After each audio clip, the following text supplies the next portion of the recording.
Ici, dans le nord du Mississippi. Dans le sud des États-Unis, nous avons des étés absolument brutaux. C'est pourquoi j'ai construit une piscine. Mais je me suis dit que si j'allais construire une piscine, je voulais aussi un pool house. Le pool house est en construction, mais avant de finir ce travail ou profiter de l'espace une fois terminé, j'ai besoin d'un moyen de garder l'espace au frais et chaud en hiver aussi. Ce serait bien. Aujourd'hui, nous allons régler ça avec la pompe à chaleur Tosso 12000 BTU, un climatiseur chauffage mini-split. Alors, la première chose, bien sûr, c'est trouver le bon emplacement pour l'unité intérieure. Il me la faut en hauteur sur le mur, à l'abri de la lumière directe du soleil et avec suffisamment d'espace autour, sur tous les côtés, pour une bonne circulation de l'air. Ensuite, je vais percer un trou à travers le mur pour les liaisons, qui correspond à tous les tuyaux qui relient l'unité extérieure à l'unité intérieure. Maintenant, une légère pente descendante vers l'extérieur est importante pour s'assurer que toute condensation qui se forme sur s'écoulera hors du bâtiment. Ensuite, je vais brancher le câble de commande à l'unité intérieure et il suffit de faire correspondre la couleur de la gaine thermorétractable des fils de commande avec les couleurs sur les fils à l'intérieur de l'unité. Nous allons nous assurer que tout cela est bien connecté. Et je dois changer de côté le tuyau de vidange et déplacer le bouchon de vidange pour que tout soit bien aligné avec mon installation. Une fois le trou percé dans le mur, la liaison frigorifique est passée à travers et connectée à l'unité intérieure. Puis, l'ensemble de l'unité est accroché au support. Et voici. Dispose de toutes les certifications souhaitées. Aussi, une unité à vitesse variable, ce que j'aime bien. Cela signifie qu'elle peut augmenter sa vitesse, donc elle peut fonctionner à basse ou à haute vitesse pour fournir plus ou moins de refroidissement, ce qui veut dire qu'elle fonctionne plus souvent. Mais ce n'est pas seulement. Soit à fond, soit complètement arrêtée. Ce qui signifie que l'unité dure plus longtemps. Et globalement, elle consomme en fait beaucoup plus d'électricité de cette façon pour aider à maintenir plutôt que d'avoir simplement ces arrêts brusques.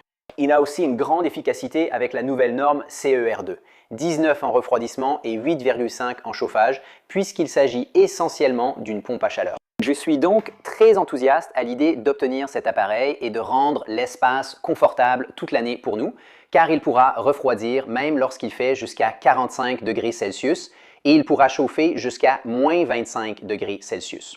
Donc, dans mon climat, je n'aurai jamais à m'inquiéter que cette pompe à chaleur ne garde pas cet espace confortable pour nous.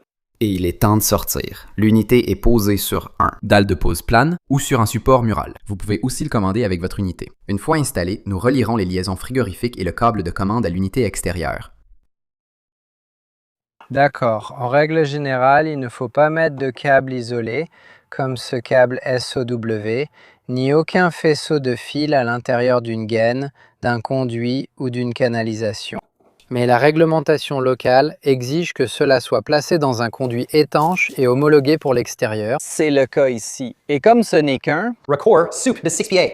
vers une machine vibrante, il est possible de faire passer. Mais sur une longue distance, vous ne voudriez pas le faire, car sinon cela peut générer beaucoup trop de chaleur. Vérifiez la réglementation locale, assurez-vous que c'est autorisé dans votre région. Ou vous savez, votre inspecteur vous le dira quand il viendra et vous demandera de recommencer. Ne négligez pas le boîtier de coupure, l'interrupteur étanche installé près de votre unité extérieure. Il vous permet de couper l'alimentation de tout le système d'un seul geste. C'est essentiel pour la sécurité. Dans la plupart des régions, la réglementation l'exige. À l'intérieur de le condenseur. Mon unité est un système de 230 volts, donc j'ai juste 2 fils sous tension qui arrivent. Un fil sous tension sera sur L1, l'autre sera sur L2. Et je vais les mettre en bas. Et je vais connecter le bas en premier, parce que si je connecte le haut en premier, il me gênerait. Et ça, c'est l'alimentation qui vient du bâtiment, l'alimentation de l'unité. Maintenant, ça, c'est mon fil de commande qui envoie réellement l'alimentation vers l'unité à l'intérieur.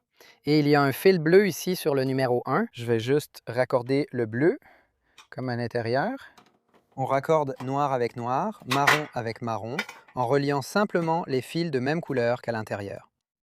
Pour les liaisons frigorifiques, c'est essentiel de serrer correctement au couple les écrous évasés. Donc, le réfrigérant ne s'échappe pas, sinon il faudra appeler un technicien CVC plus tard. Maintenant, avant d'allumer cet appareil, les conduites doivent être mises sous vide pour enlever toute humidité ou air. Sauter cette étape risque d'endommager tout le système, alors assurez-vous de bien le faire. Une fois que les conduites tiennent le vide, il est sûr d'ouvrir les vannes et de laisser circuler le réfrigérant dans toutes les conduites de l'unité intérieure. Quand les conduites tiennent le vide, ouvrez les vannes pour laisser circuler le réfrigérant. Mes conduites étaient, elles tenaient bien le vide, mais sous pression, ce n'est plus le cas. Je vais pulvériser de l'eau savonneuse sur les raccords et vérifier la présence de bulles indiquant une fuite. Heureusement, il n'y en avait pas. Je ne m'y attendais pas, mais je vérifie toujours 2 fois maintenant pour éviter les problèmes. Il est temps de l'allumer. C'est agréable. Ouais, je le sens ici aussi. On vient juste de finir dehors. Cet appareil fonctionne depuis environ 20 à 30 minutes et il fait déjà plus frais ici. Mais il tourne depuis une demi-heure. Il fait 35 degrés dehors avec un indice de chaleur de 37 degrés et les pièces là-dedans sont à 10 degrés.